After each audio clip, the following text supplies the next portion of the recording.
जय हिंद। पंजाब किसी टीवी देखने वाले सभी दर्शकों को नमस्कार। आपको बताते चले कि इस समय की बड़ी खबर तहसील सुरनकोट के क्षेत्र बफलिया से आ रही है, जहां पर आतंकवादियों द्वारा घात लगाकर एक सैन्य वाहन पर हमला किया। प्राप्त जानकारी के अनुसार देर शाम भारतीय सेना के जवान अपने वाहन में सवार होकर बफलियास से ऊपर की क्षेत्र की ओर जा रहे थे। वहीं जब सैन्य वाहन थाना मंडी तरफ बफलियास के बीच में पड़ते देरा गली तथा बफलियास के बीच पड़ते क्षेत्र में पहुंचा तो ऊपर बैठे आतंकवादियों ने घात लगाए बैठे ऊपर घात लगाकर बैठे आतंकवादियों द्वारा सैन्य वाहन को निशाना बनाकर जोरदार गोलीबारी शुरू कर दी। प्राप्त जानकारी के अनुसार आतंकियों द्वारा की गई गोलीबारी में भारतीय सेना के कुछ जवान भी घायल हुए हैं, जिन्हें उपचार हेतु आसपास के अस्पतालों में भर्ती करवाया गया है। प्राप्त जानकारी के अनुसार जब घात लगाकर पाकिस्तानी आतंकवादियों द्वारा भारतीय सेना के जवानों पर हमला किया तो फौरन भारतीय सेना के जवानों ने भी मोर्चा संभालते हुए जवाबी कार्रवाई की, परंतु आतंकवादियों के ऊपर तथा ऊंचाई पर होने के कारण उन्हें कुछ नुकसान नहीं पहुंचा। जबकि गोलीबारी की खबर मिलते ही बड़ी संख्या में और अतिरिक्त सुरक्षा बल के जवान, भारतीय सेना के जवान तथा जम्मू कश्मीर पुलिस तथा स्पेशल ऑपरेशन के ग्रुप के अधिकारियों जवानों सहित मौके की तरफ कूच किया। गौरतलब है कि बीते कुछ समय से सुरनकोट का क्षेत्र आतंकी गतिविधियों के कारण काफी सुर्खी में रह चुका है। इससे पहले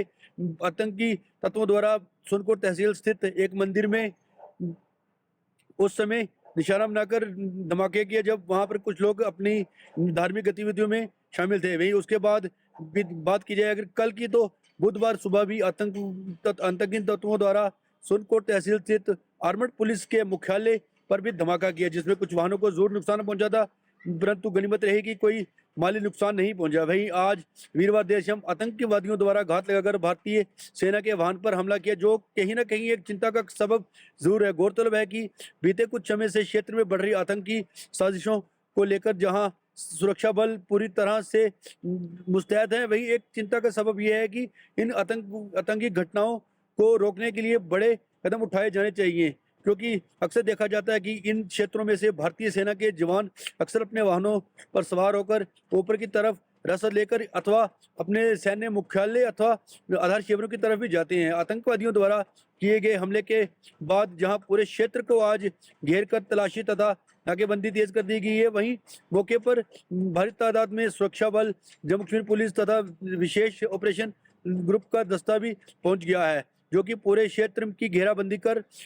इस तलाशी कर रहा है कि कहीं ना कहीं इस हमले को अंजाम देने वाले लोगों को पकड़ा जाए। गौरतलब है कि पीछे कुछ समय से आतंकवादी घटनाओं के कारण जहां सुरनकोट सुर्खियों में वे स्थानीय लोगों में भी इसे लेकर काफी चिंता का माहौल है, क्योंकि आतंकवाद के काले दौर में सुरनकोट के लोगों के काफी कुछ सहाय और लोगों को काफी नुकसान भी पहुंचा है। बहरहाल आज के हुए हमले में घायल जवानों की जो संख्या है उसकी भी पुष्टि नहीं की जाती है, जबकि इस बारे में किसी भी बड़े अधिकारी द्वारा कुछ सामने आकर बोला नहीं जा रहा है। पुंछ से पंजाब किसी टीवी के लिए धनुष शर्मा की रिपोर्ट।